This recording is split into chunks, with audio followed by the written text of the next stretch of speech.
Olá, pessoal, tudo bem? Bem-vindos a mais uma aula. Hoje nós estamos iniciando a nossa segunda aula do nosso projeto Movimento Aprender Mais. Esse projeto que contempla o livro Ler, Escrever e EMAI. Sejam todos bem-vindos, então. Eu sou a professora Natália e continuarei acompanhando vocês nessa nova etapa, certo? Então, vamos lá. Nós vamos ter hoje uma aula sobre reescrita de contos de fadas. Estamos nas páginas 188 a 193. Então, vamos lá. Nós temos aqui, então, na página 188, o texto O Gato de Botas. Vocês conhecem esse texto? Já ouviram falar essa história? Já, né? Nós temos várias releituras dessa história, né? Pessoas que recontaram essa história, tem filme sobre essa história. E essa versão, ela foi escrita por Charles Perrault, tá? Então, vamos ver se vocês conhecem. Vamos lá? Acompanhem comigo a leitura, então.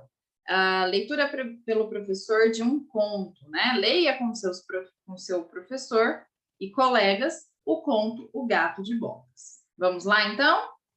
Um lavrador trabalhara muito durante a vida toda, ganhando sempre o suficiente para o sustento da família. Quando faleceu, deixou sua herança para os filhos, um sítio, um burrinho e um gato. Ao filho mais velho coube o sítio, ao segundo o burrinho, e ao caçula ficou o gato. Este último, nada satisfeito com o que lhe coubera, resmungou: meus irmãos sobreviverão honestamente, mas e eu? Que vou fazer? Talvez possa jantar o gato e com o couro fazer um tamborim, mas e depois?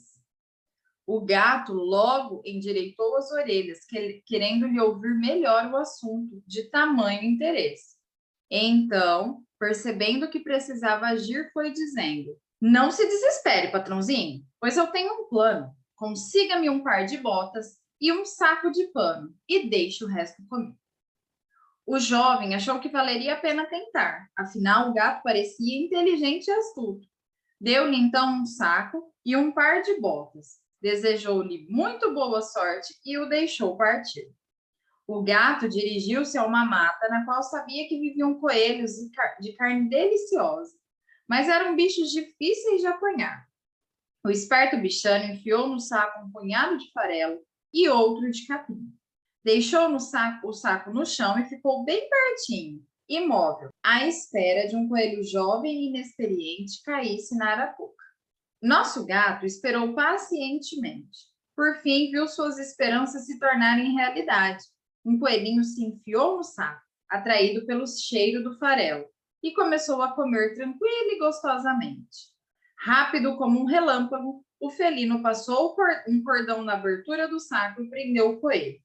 Com a caça nas costas, dirigiu-se ao Palácio Real. Quero falar com o rei, disse aos guardas, com ares de muita importância. Foi conduzido à presença real. Afinal, não era sempre que um gato aparecia pedindo audiência. Na presença do soberano, o gato se curvou em respeitoso cumprimento.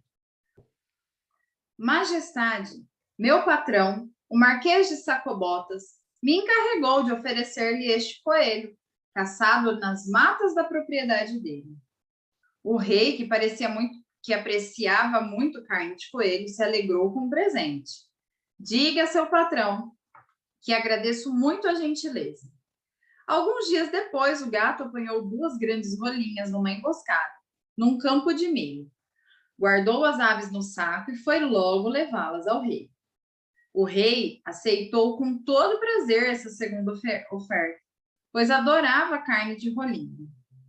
Nos meses seguintes, o gato continuou indo à corte para levar caças ao rei, sempre agradando muito ao paladar do soberano.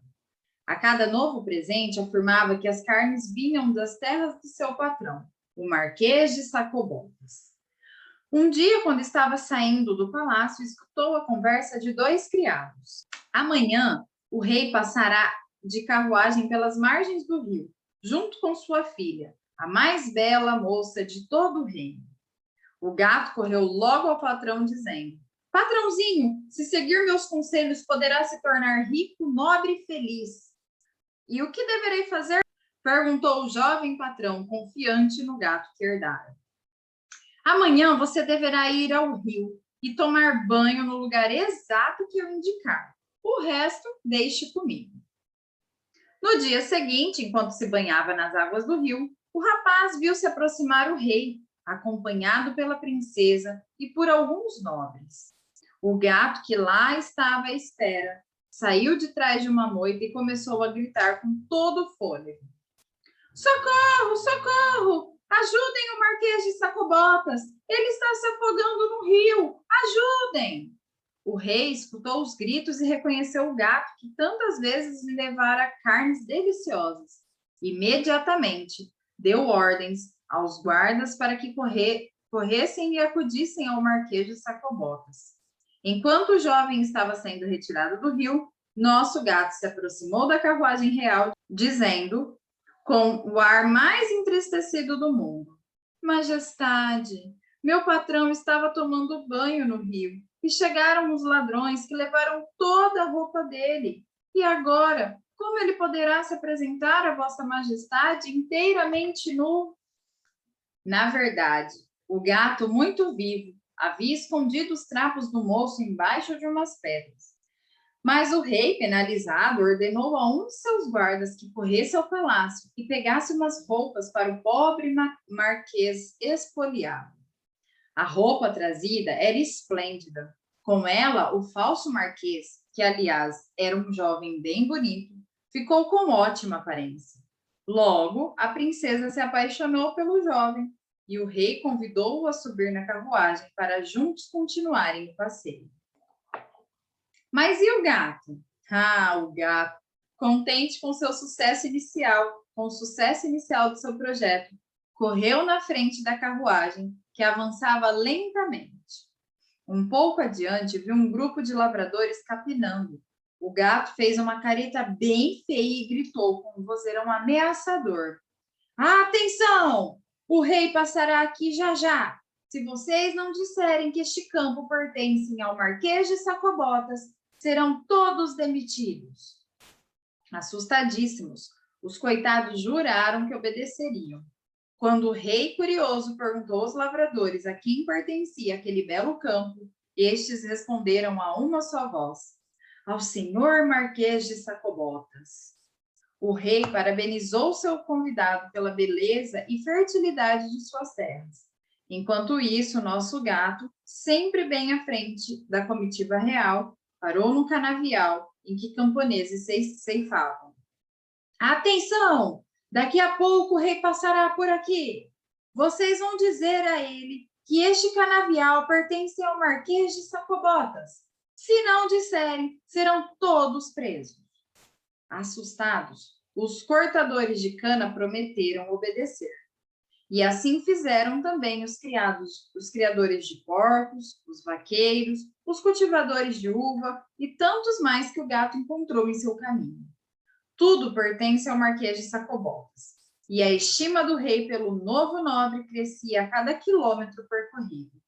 Sempre à frente, o gato chegou a um castelo, no qual vivia um terrível mago, muito rico.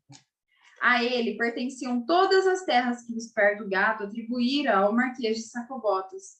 O gato, sem dúvida, precisava com urgência de uma nova ideia brilhante. Como ideias não lhe faltavam, pensou um pouquinho e pediu para ser levado à presença do mago. Assim que chegou ao salão, curvou-se respeitosamente e começou a fazer elogios. Eu estava passando por essas bandas, meu senhor, e achei que era meu dever homenagear o mais poderoso mago da região. Ouvi falar que o senhor pode se transformar em qualquer animal, mas eu duvido que isso seja verdade. Quer ver? Respondeu o mago, irritado com a provocação. Em um instante, no lugar do mago estava um leão rugindo com sua grande boca aberta. O gato levou um tamanho susto que por pouco não caiu para trás. E agora, está convencido, seu gato? Bem, senhor, até certo ponto. Não deve ter sido nada difícil, grandalhão como é, se transformar em um animal enorme. Eu só queria ver se conseguia se transformar em um animal pequeno, como um ratinho, por exemplo. Que tal? Consegue? Eu consigo me transformar em qualquer animal, ouviu bem? Gritou o mago. E logo ele virou um ratinho, que começou a correr veloz pela sala toda. Com toda a sua astúcia, o gato devorou numa só bocada. A carruagem real já estava chegando no castelo. O rei, curioso, quis visitá-lo. O Marquês de Sacobotas nem sabia o que fazer. Por sorte, o gato logo apareceu cumprimentando. Bem-vinda, majestade, ao castelo do Marquês de Sacobotas. O rei ficou admirado. Oh, não me diga, Marquês, que também este belo castelo lhe pertence. E não falava nada, hein? O rei entrou no castelo, acompanhado pelo marquês e pela princesa. No salão principal do luxuoso castelo, havia uma comprida mesa na qual já estava servindo um verdadeiro banquete. Os recém-chegados, inclusive o gato, comeram e beberam a fartar, satisfazendo a fome após longo passeio. No final da refeição, o rei, que já estava percebendo os olhares apaixonados da filha para o jovem marquês, tão rico e tão belo, disse: Meu caro marquês, vejo que minha filha tem por você muita simpatia. Se sentir o mesmo por ela, então ofereço-lhe sua mão. Não cabendo em si de felicidade, o jovem logo respondeu que sim. Naquele mesmo dia foram celebradas as bodas e o filho do lavrador se tornou príncipe. O gato, autor de tanta fortuna, ele se tornou senhor. E se de vez em quando caçava algum rato, era por pura diversão. E essa história entrou por uma porta e saiu pela outra. E quem quiser, que conte outra. Então, essa é a história do Gato de Botas. Essa história foi retirada de um livro chamado Contos Tradicionais, Fábulas, Lendas e Mitos. Foi publicado no ano de 2000, tá? Pessoal, esse livro, essa história, então, esse conto, né? Está aqui no livro Ler e Escrever de vocês acompanharam a leitura junto com a professora. Vocês já tinham escutado essa versão da história? Então, pessoal, essa é a versão do Charles Perrault para a história do Gato de Botas, certo? E aí, vamos pensar aqui, será que a atitude do gato e do filho caçula foi uma atitude positiva? Foi uma atitude boa? Vamos pensar aqui na nossa vida. Eles mentiram, né? Mentiram muito, enganaram o rei, né? Pegaram coisas que não eram deles, né? Se tornaram donos de propriedades que não eram deles, tudo através da mentira. Eles conseguiram, eles chegaram ao objetivo que eles queriam, né? Então, o filho caçula, que não tinha nada, se tornou príncipe, dono de terras enormes, o gato se tornou um senhor. Mas será que uma hora isso não vai aparecer? Será que ninguém vai descobrir? Porque eles mentiram bastante, né? Então, será que vale a pena a gente conseguir coisas que não são nossas através da mentira? Não sei, né? Eu não acho isso certo. Não achei a atitude do gato nem do filho caçula uma atitude correta, né? Porque ele enganou pessoas, os dois, aliás, eles enganaram pessoas, né? E pegaram coisas que não eram deles, né? Então não é uma coisa legal. Eles conseguiram o objetivo deles de uma forma desonesta. Então, a gente tem que pensar um pouquinho sobre isso, né? Sobre a atitude deles. Não foi tão legal assim, não é verdade? Então, vamos lá. Aqui a gente tem a próxima parte da atividade, que é a análise dos personagens. Então, numa história, pessoal, num conto de fadas, numa história, numa narrativa, nós temos os personagens. Nós temos os personagens principais, que são aqueles que sem eles na história não existiria história. Nós temos os personagens secundários, que eles aparecem na história e ajudam essa história a ter o fim que a gente, né, que a gente quer, tá? E nós temos os figurantes, que eles apenas aparecem, eles não têm nenhuma ação importante na história, tá? Então, aqui, olha lá, atividade 2A, leitura pelo professor e análise da história lida. Então, nós já lemos a história e agora a gente vai observar a função de cada personagem nessa história, tá? Então, aqui em duplas, escrevam os nomes dos personagens da história e sua função. Então, eu vou colocar aqui alguns personagens e o que eles fazem nessa história. Qual é a função deles na história? Então, o primeiro personagem é o filho caçula. O filho caçula, ele é um personagem principal, certo? Porque sem ele, não tinha história, concordo? Ele é o principal, um dos principais da história. Também temos o Marquês de Sacobotas, que é a mesma pessoa, né? Os dois são as mesmas pessoas. Então, ele também é o principal, porque a gente está falando do mesmo personagem, né? Da mesma pessoa. Ele era o filho caçula, o filho do lavrador, e se tornou o Marquês de Sacobotas.